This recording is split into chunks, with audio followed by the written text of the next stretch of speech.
this segment, we're going to do an applique incorporated into our lace doily.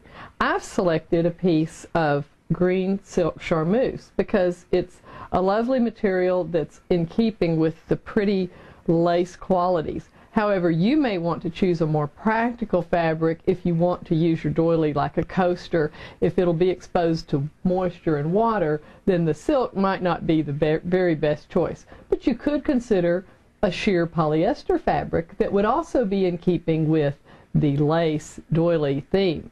So, to make our applique, we're actually going to use two 4" by 4" squares of material, and we're going to bond them together either by fusing them with a product such as Heat and Bond, Steam-A-Seam, or something similar, or we can use an embroidery spray adhesive.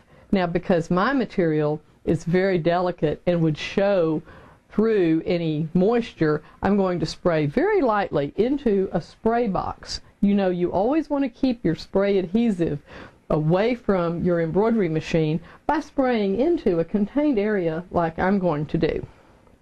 So I have the reverse side of my fabric facing outward, and I'm going to just lightly spray just enough to adhere the top layer to it so that I have facing fabric on each side. I have the front of the fabric on each side once I finger press this into position. And this is going to be my applique material. Now we're going to hoop 2 layers of the water-soluble mesh type stabilizer and begin our first color.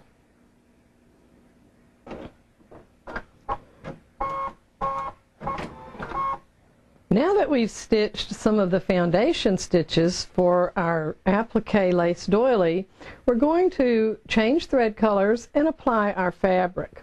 So remember, just as with your regular lace doily patterns, you're going to still change the bobbin to match the top thread, and that's of course the reason that we bonded the 2 pieces of fabric together, because we want the top and bottom to match so that your doily is reversible. After the bobbin change, I reinsert the hoop, and I'm going to lay down my prepared double-faced material.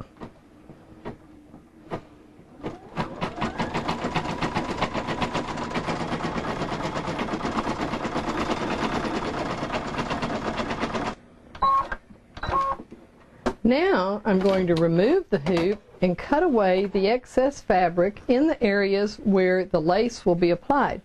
I'm going to leave the fabric in these areas, and we're going to have the lace lattice work in the petals. So I'm going to cut away the material that will be inside the petals, leaving it available to create lace. Okay.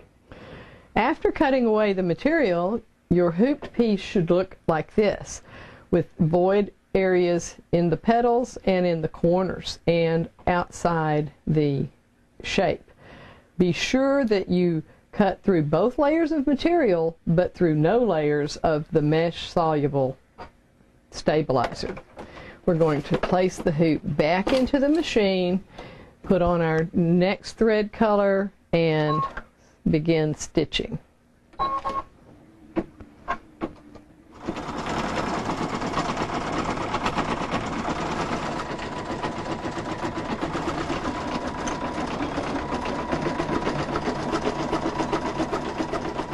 So now we've completed the stitching portion of the applique lace doily. Next, I'm going to remove it from the hoop, and I will cut away the excess stabilizer around the edges. Just be careful that you don't nick those long satin stitches that are around the edge. You don't really have to get all that close. Just cut so that you're not dissolving all this excess material into the water bath. Now I'm going to place my completed doily into the water bath.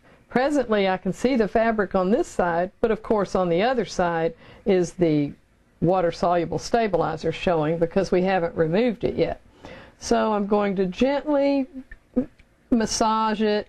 You don't want to get too aggressive with removing the stabilizer.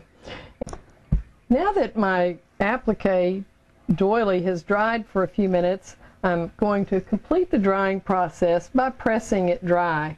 And it's got a beautiful look from both front and back.